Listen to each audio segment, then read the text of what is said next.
그래서 말씀은 공부하는 것이 아니라 묵상하는 것입니다. 시편 1편 1절에서 2절 말씀입니다. 복 있는 사람은 악인의 길을 따르지 아니하며 죄인의 길에 서지 아니하며 오만한 자의 자리에 앉지 아니하며. 함께 읽어볼까요? 오로지 주님의 율법을 즐거워하며 밤낮으로 율법을 묵상하는 사람이다. 아멘. 복 있는 사람은 어떤 사람이요? 밤낮으로 율법을 묵상하는 사람이다 라고 시편 시작에서 분명히 밝히고 있습니다.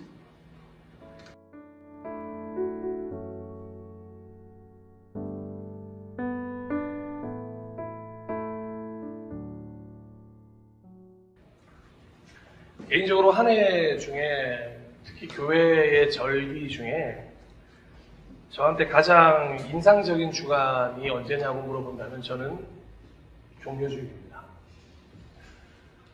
나귀를 타시고 예루살렘에 입성하시는 예수님.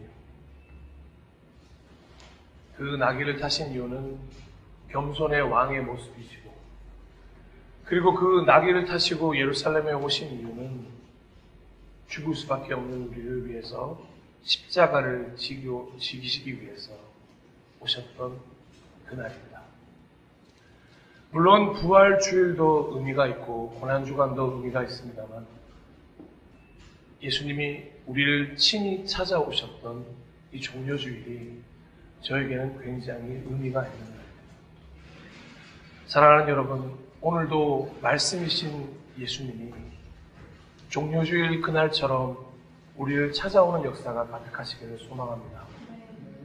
우리의 마음을 활짝 여시고 말씀 가운데 나를 던져보시는 그런 귀한 시간 되었으면 좋겠습니다.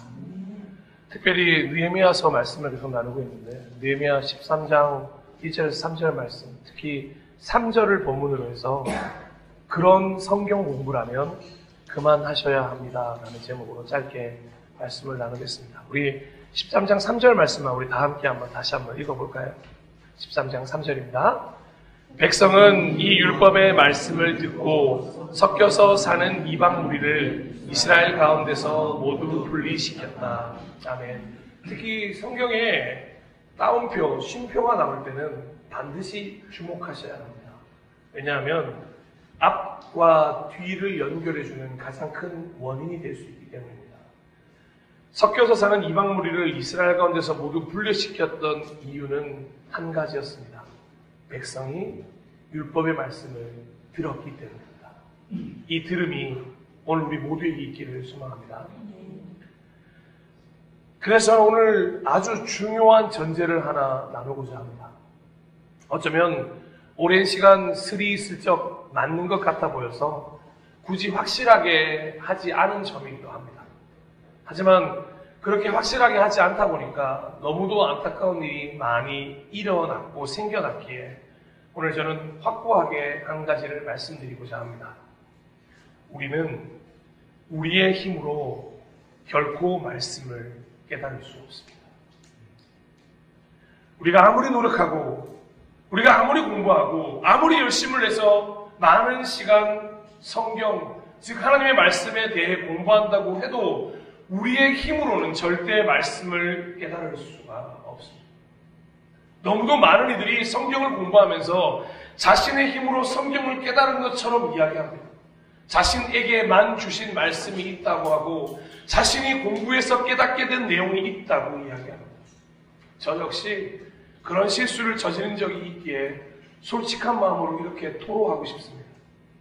하나님의 은혜가 아니면, 하나님의 방법이 아니면, 하나님의 말씀이 깨닫게 하시지 않으면, 성령님의 도우심이 없으면 하나님의 허락 없이는 결코 말씀을 깨달을 수 없다는 것입니다. 그러니 말씀을 깨닫는 것은 전적으로 우리의 노력이 아니라 하나님의 은혜라는 것을 다시 한번 분명히 밝히고자 합니다. 우리의 능력에 따라서 결정되는 것이 아니라 말씀이 어떻게 운행하느냐에 따라서 결정지어진다는 것입니다. 말씀이 운행하셔서 우리 가운데 성육신 하심으로 우리가 깨닫게 된다는 것입니다. 요한복음 1장 14절입니다.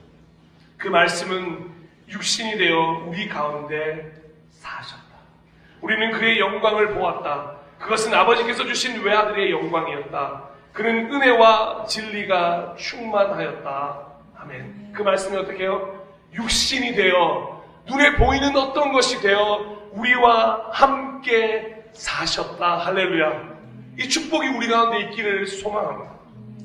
그래서 성경에 등장하는 많은 그리스도인들은 모두 깨닫기를 원했습니다. 그래서 깨닫기 원하는 마음을 가지고 깨닫게 해 주시기를 간구했던 것입니다.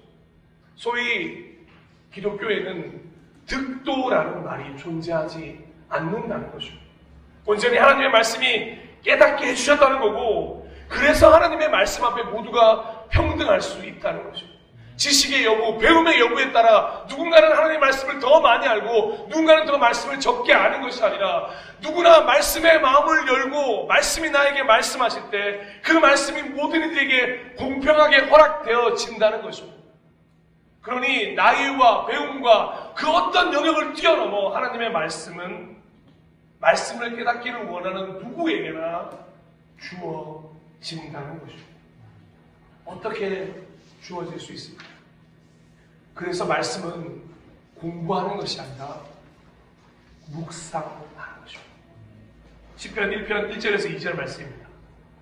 복 있는 사람은 악인의 꾀를 따르지 아니하며 죄인의 길에 서지 아니하며 오만한 자의 자리에 앉지 아니하며. 함께 읽어볼까요?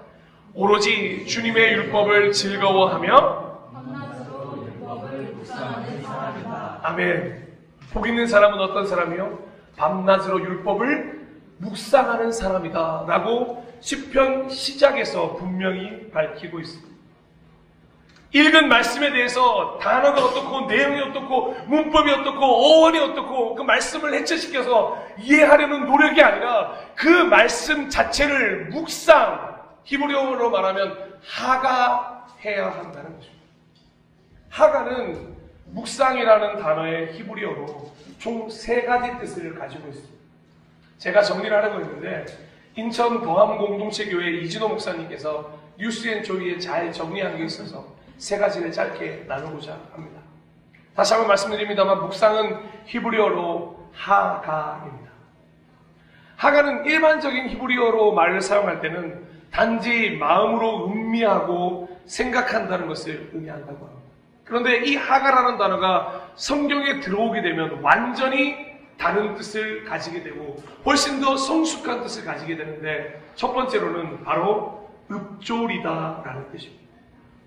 뜻을 음미하며 낮은 소리로 읽는다는 거죠. 왜 10대들에게 랩이 귀에 쏙쏙 들어오는 줄 아십니까? 랩은 원래 어떻게 만들어졌냐면 낮은 목소리로 귀에 때려박다라는 뜻입니다. 이 옷을 입고 랩을 할 수 없어서 뭐가 중요하겠습니까? 밤양갱만 들어도 알 수 있을 겁니다. 밤양갱을 부르실 수 있으면 20대, 10대고요.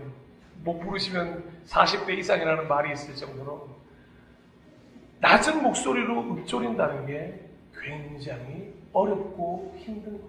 그러니 매일 아침에 이렇게 하는 거죠. 복 있는 사람은 악인의 길을 따르지 아니하며 죄인의 길에 서지 아니하며 밤낮으로 율법 묵상하는 사람입니다. 이거를 계속해서 읊조리고 때로는 주변 사람들이 미친 사람처럼 보일 정도로 낮은 목소리로 복 있는 사람은 밤낮으로 율법을 묵상하는 사람이로다라고 계속해서 고백하고 읊조리는 단어가 뭐냐면 바로 하가라는 거죠.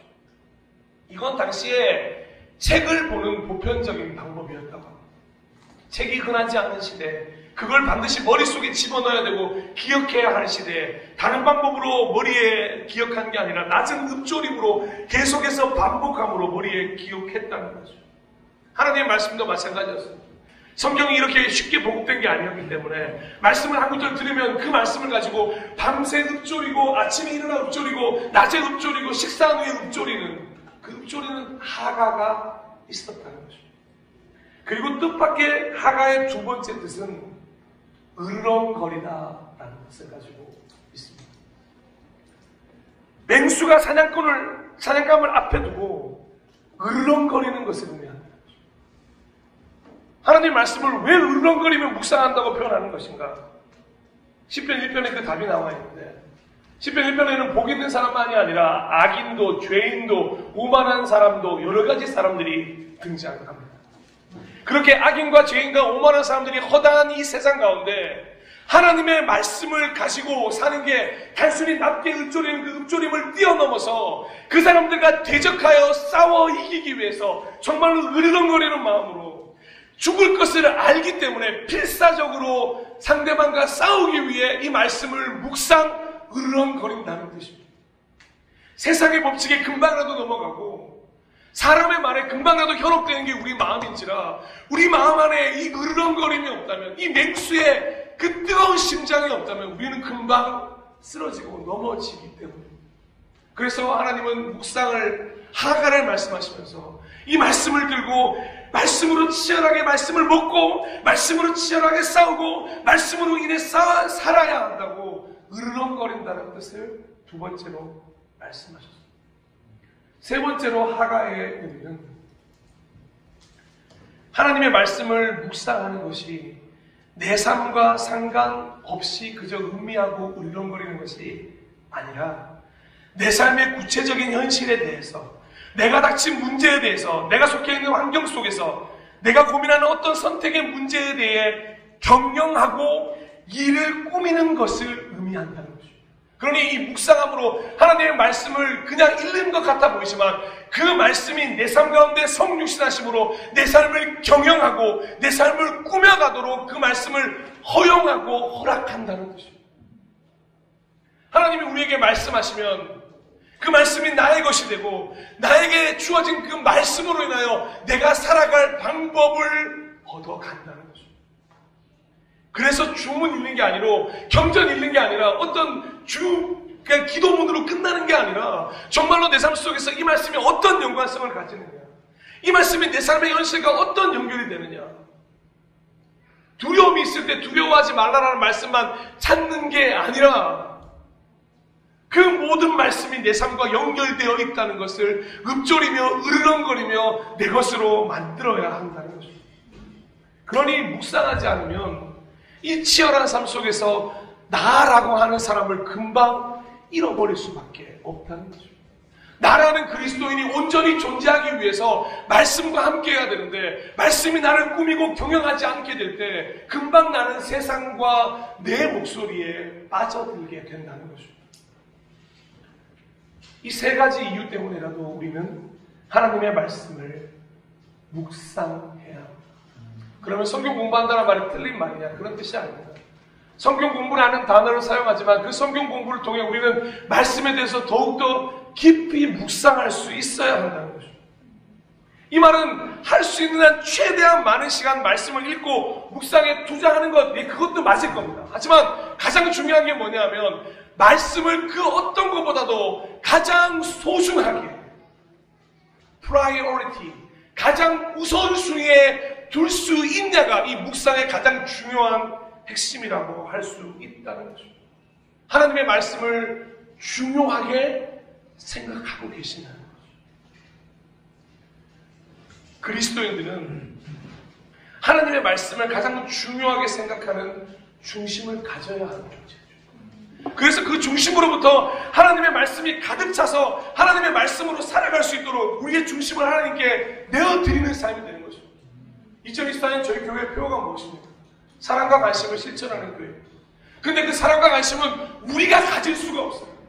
하나님이 마음껏 부어주셔서 사랑과 관심이라는 것이 발끝부터 머리까지 차기 시작하여 흘러 넘치기 시작할 때 드디어 실천이 시작되는 것입니다. 내 안에 가득 차있지도 않은 사랑과 관심이 어떻게 흘러 넘쳐 다른 사람에게 표현될 수 있겠습니까? 그래서 우리의 중심을 하나님께 드리고 말씀으로 채워진다는 게 그렇게 중요한 것입니다. 스스로를 사랑한다는 것, 스스로에게 관심을 갖는다는 것, 교회에서부터 가정에서부터 그 사랑과 관심을 서로에게 가져간다는 것, 거기서부터 시작하여 언젠가는 흘러 넘칠 때가 오거든요. 그러면 우리가 시키지 않아도 자연스럽게 이 사랑과 관심은 실천이라는 단어와 맞붙게 되어 있다는 것입니다. 말씀이 시키는 대로, 말씀이 인도하는 대로, 깨닫게 하시고 알게 하신 대로 말씀대로 사는 삶이야말로 그리스도인에게 가장 중요한 삶이라는 것을 결코 잊지 않으셨으면 좋겠습니다. 오늘 느헤미야 본문 13장을 한번 돌아가 보겠습니다. 이 느헤미야를 중심으로 어떤 일이 벌어졌었죠? 성벽을 52일 만에 재건했습니다. 그리고는 지난주 기억나십니까? 수문앞 광장에 5만 명이 모여 6시부터 12시까지 오로지 그 말씀 때문에 미쳐서 말씀에 사로잡혀서 말씀을 듣고 울고 말씀을 듣고 기뻐하며 새로운 삶이 시작됐어요. 그렇게 수문앞 광장으로 다 초대해 주셔서 완전히 새로운 삶이 열렸던 거죠. 그리고 그들의 삶의 중심에는 아주 자연스럽게 이제 말씀이 자리 잡았다고 어딜 가든 하나님의 말씀이 울려 퍼지기 시작하고 아까 말씀드렸죠. 하가 읊조림이 곳곳에서 시작되는 거죠. 말씀을 듣는 게 일상이 되고 기쁨이 되니까 오늘과 같은 본문에까지 이르게 된 거였습니다. 제가 다시 한번 오늘 읽었던 부분 읽어드리겠습니다. 그날 백성에게 모세의 책을 읽어주었는데 신명기입니다. 거기에서 그들은 다음과 같이 적혀있는 것을 발견하였다. 암몬 사람과 모압 사람은 영원히 하나님의 총회에 참석하지 못한다. 그들은 먹을 것과 마실 것을 가지고 와서 이스라엘 자손을 받아들이기는커녕 오히려 발람에게 뇌물을 주어서 우리가 저주를 받도록 빌게 하였다. 그러나 우리 하나님은 그 저주를 바꾸어 복이 되게 하셨다. 백성은 이 율법 말씀을 듣고 섞여서 사는 이방 무리를 이스라엘 가운데서 모두 분리시켰다. 아멘. 이 말씀이 별 말씀 같아 보이지 않겠지만 이스라엘 백성의 최종적인 변화를 위해 마지막으로 남겨둔 한 가지 말씀이 바로 이 이방인과의 분리였습니다. 우리 신앙을 쉽게 얘기하면 신앙의 순수성을 방해하는 것들과 섞여 사는 것들을 분리해야 될 때가 드디어 왔다는 거죠.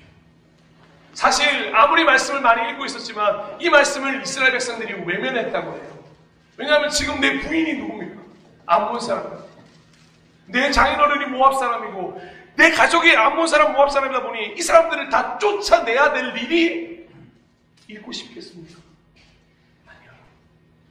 좀 이따가 느헤미야와 에스라가 함께 성경책을 보면 자기 부인마저도 완전히 다 내쳐야 되고 그 사이에서 태어난 자식마저도 내치라고. 잔인하지 않으십니까? 이러면도 불구하고 정말 이 말씀을 하가해야 합니까? 이 말씀을 묵상하실 수 있겠습니까? 이 말씀에 들으실 수 있겠습니까?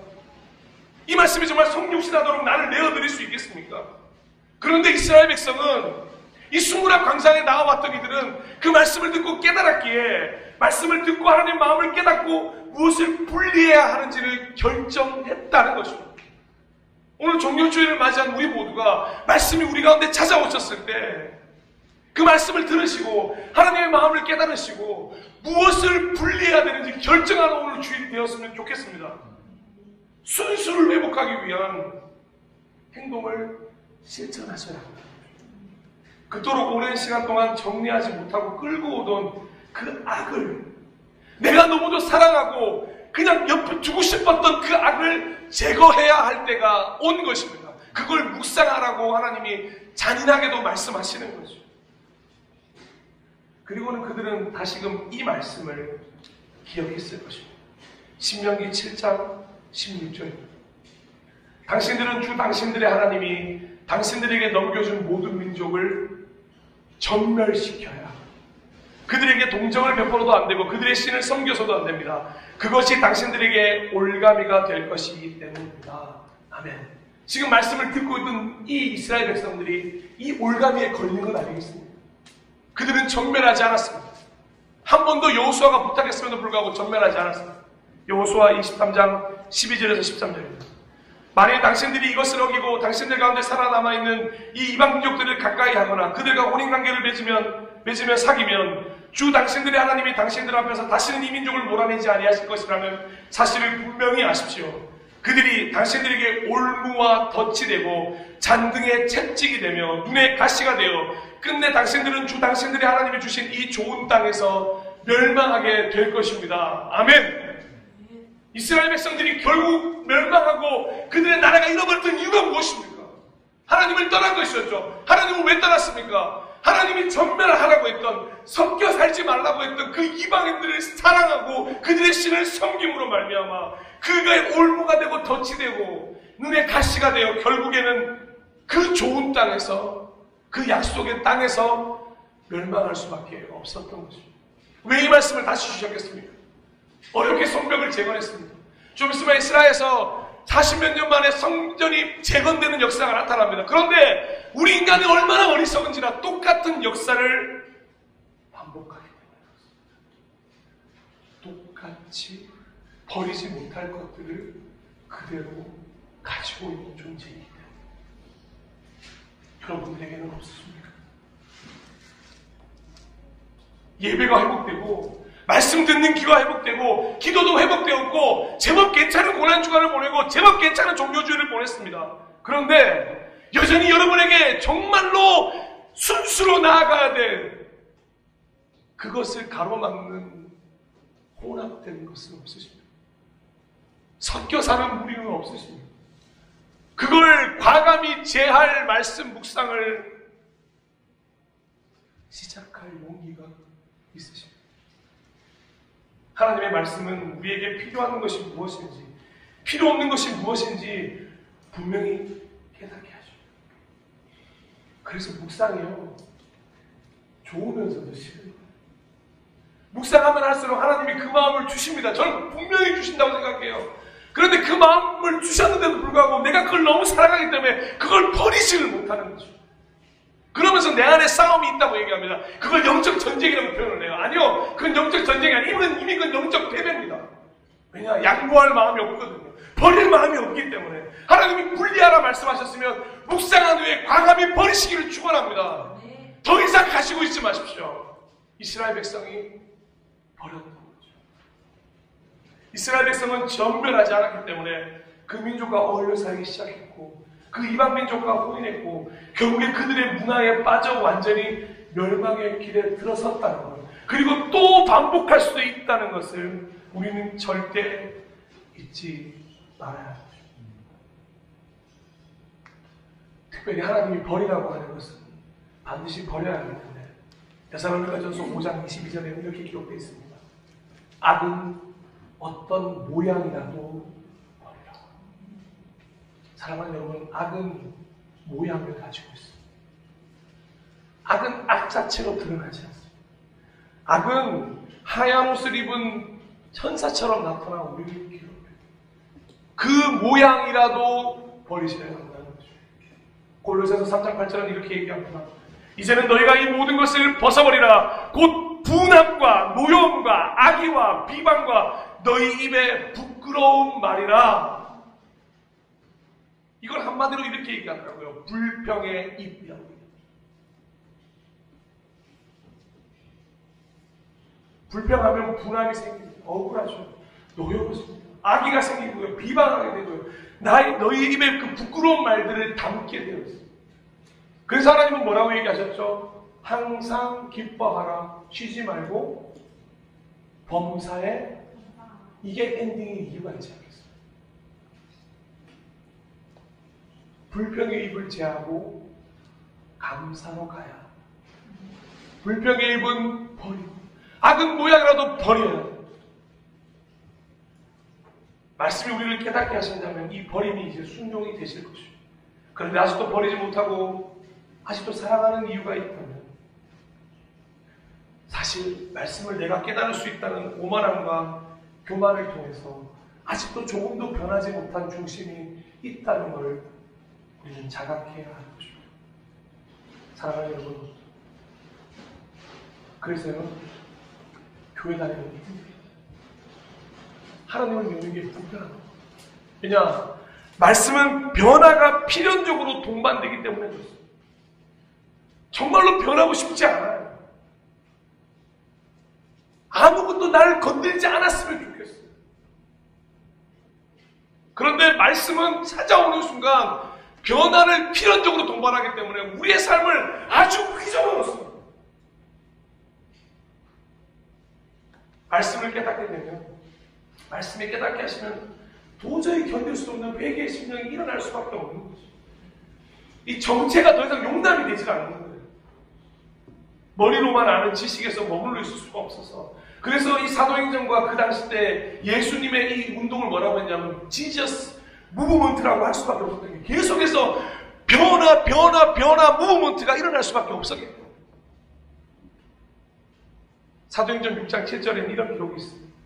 하나님의 말씀이 계속 퍼져나가서 예루살렘에 있는 제자들의 수가 부쩍 늘어가고 제사장들 가운데서도 이 믿음에 순종하는 사람들이 많았다. 아멘.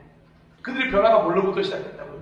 제사장마저 변화됐던 게 뭐부터 시작했다고요? 하나님의 말씀이 어떻게 해요? 계속 퍼져나가는 거예요. 사도 바울이 복음을 전하는 게 중요한 게 아닙니다. 하나님의 말씀이 퍼져나가는 게 중요해요. 오늘 강단에서 이 말씀을 읽어드리는 게 중요한 게 아닙니다. 지금 읽어드렸던 이 말씀이 여러분 사는 가운데 퍼져나가는 게 더 중요한 거죠. 그래서 진짜 제자들의 수가 늘어가고 제사장들마저도 복음에 순종하게 되는 역사가, 그 변화가 나타납니다. 사도행전 19장 20절 한 구절 더 있습니다. 이렇게 하여 주님의 말씀이 능력 있게 퍼져나가고 점점 힘을 떨쳐. 왜 앞뒤를 잘랐냐면 사도 바울의 3차 전도 여행을 통해서 대부분의 아시아 지역, 로마 지역까지 복음화가 되게 돼요. 기적이라고밖에 말할 수 없는 일들이 곳곳에 교회가 세워지고, 그런데 그렇게 한 것이 바울이나 실라나 바나바나 그 누구의 노력이 아니었다는 겁니다. 성경은 뭐라고 기록한다고요? 주님의 말씀이 능력 있게 퍼져나가고, 주어가 바울이 아닙니다. 주어는 언제나 하나님의 말씀이라는 걸 우리는 기억해야 합니다. 우리 교회 안에 하나님의 말씀이 있다면 우리는 변화를 동반하게 되고 하나님의 부흥의 때를 맞이하게 될 것입니다. 하지만 사람의 힘이 있고 사람의 생각이 있다면 우리는 그저 정치할 수밖에 없을 것입니다. 어떤 걸 선택하시겠습니까? 설교를 마무리하겠습니다. 사랑하고 존경하고 축복하는 예배자 여러분, 오늘 종료주의를 통해서 예수님은 우리 삶 가운데 들어오셔서 주인이 누군지 완전히 바꾸고 싶어 하십니다. 우리가 주인이었던 삶에 그분이 주인이 되고자 우리라는 성전에 입성하시고, 말씀도 마찬가지입니다. 주어가 바뀌어서는 말씀이 우리를 깨닫게 하시는 것이지 우리가 말씀을 깨닫는 것이 아닙니다. 우리가 노력해서 말씀을 깨달을 수 있다는 성경 공부가 있다면, 주변에 혹시 그런 공부가 있다면 반드시 경계하십시오. 저희가 저희 교회에서 하고 있는 성경 공부도 그런 것이라면 우리 역시 경계해야 합니다.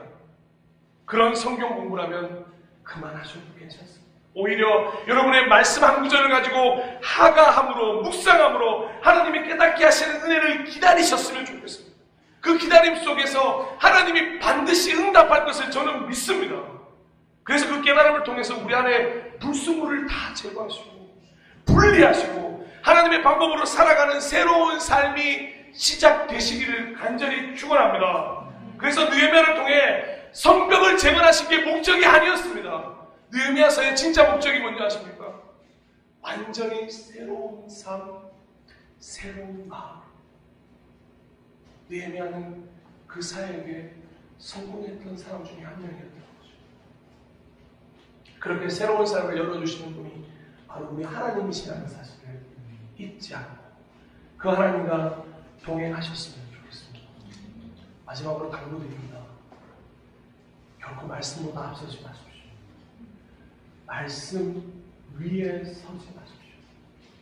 오직 말씀이 운행하시도록, 말씀이 흥왕하시도록, 말씀이 충만하시도록, 말씀이라는 바다에 나를 내어 던져서 더 깊고 더 넓은 은혜를 경험하는 나날이 되시기를 간절히 축복합니다. 말씀이 하나님이라는 걸 반드시 기억하십시오. 요한복음 1장 1절 다 함께 읽고 우리 주 말씀 내 삶 비출 때 함께 고백합니다. 함께 읽겠습니다. 시작. 태초에 말씀이 있었다. 그 말씀은 하나님과 함께 계셨다.